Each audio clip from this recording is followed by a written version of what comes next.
కేంద్ర ప్రభుత్వం PM Kisan 23వ instalment amount అనేది 2026 జూన్ 20వ తేదీన పశ్చిమ బెంగాల్‌లో అయితే రిలీజ్ చేయనున్నట్లు అఫీషియల్ పేజ్‌లో అయితే అప్డేట్ అవ్వడం జరిగింది. నిజానికి ఈ న్యూస్ అనేది జూన్ 13వ తేదీ సాయంత్రం అయితే రావడం జరిగింది. తర్వాత రోజు కూడా న్యూస్ పేపర్‌లో ఆర్టికల్స్ అయితే వచ్చాయి. కాకపోతే అఫీషియల్ పేజ్‌లో అప్డేట్ అవ్వలేదనే ఉద్దేశంతో నేను వీడియో అయితే చేయలేదు.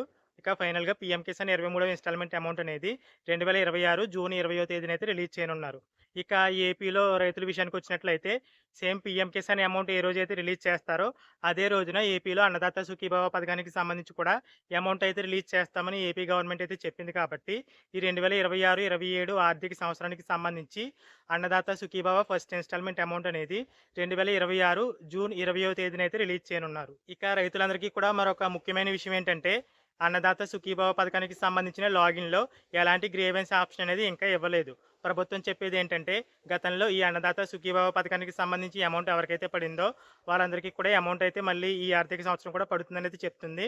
దాంతో పాటుగా రీసెంట్‌గా వెబ్‌ల్యాండ్‌కి ఆధార్ లింక్ చేయించుకున్న వాళ్ళు, ఎన్‌పీసీఐ లింక్ కంప్లీట్ చేసుకున్న వాళ్ళు, వీరందరికీ కూడా అమౌంట్‌లయితే పడతాయి అనైతే ప్రభుత్వం అయితే చెప్తుంది. ప్రస్తుతానికైతే లాగిన్‌లో ఎలాంటి గ్రీవెన్స్ ఆప్షన్ అయితే ఇవ్వలేదు.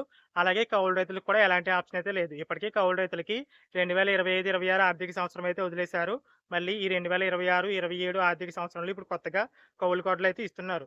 మరి ఈ ఆర్థిక సంవత్సరమైనా కౌలు రైతులకు అవకాశం కల్పిస్తారో లేదో చూడాలి. ప్రస్తుతానికైతే అన్నదాత సుఖీభవ పథకానికి సంబంధించి లాగిన్‌లో ఎలాంటి గ్రీవెన్స్ ఆప్షన్ గాని, కౌలు రైతులకు అవకాశం గాని ఎలాంటివి కూడా లేవు. ఒకవేళ లాగిన్‌లో ఏదైనా కొత్తగా ఆప్షన్ ఇస్తే మాత్రం తప్పకుండా వీడియో అయితే చేస్తాను. ఛానెల్‌ని అయితే ఫాలో అవ్వండి. Thanks for watching.